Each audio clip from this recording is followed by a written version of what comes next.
Welcome to the 2019 Honda Pilot Elite for a look at all the technology features packed into this three-row crossover.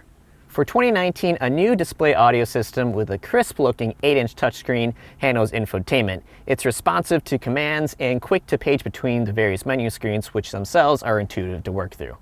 The system controls navigation, a 10-speaker audio setup, Wi-Fi hotspot, Bluetooth, and is both Apple CarPlay and Android Auto capable. But the best update of all is the addition of a physical volume knob. Thank you for that, Honda.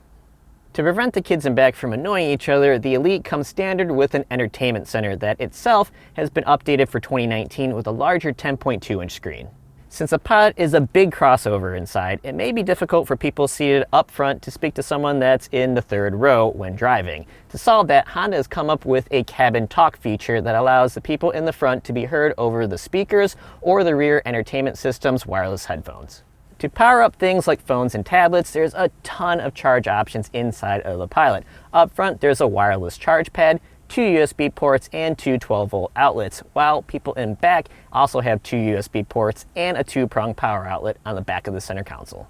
For safety, all Pilots come standard with forward collision warning with automatic emergency braking, lane departure warning with lane keep assist, and adaptive cruise control. This Elite also features blind spot monitoring with rear cross traffic alert, which is always handy in parking lots. One disappointing thing about the Pilot is that it's not available with a 360-degree camera. It is, however, equipped with a multi-view rear view camera, but the image quality of it is far from good. And that's a rundown of all the tech features found inside of the updated 2019 Honda Pilot Elite.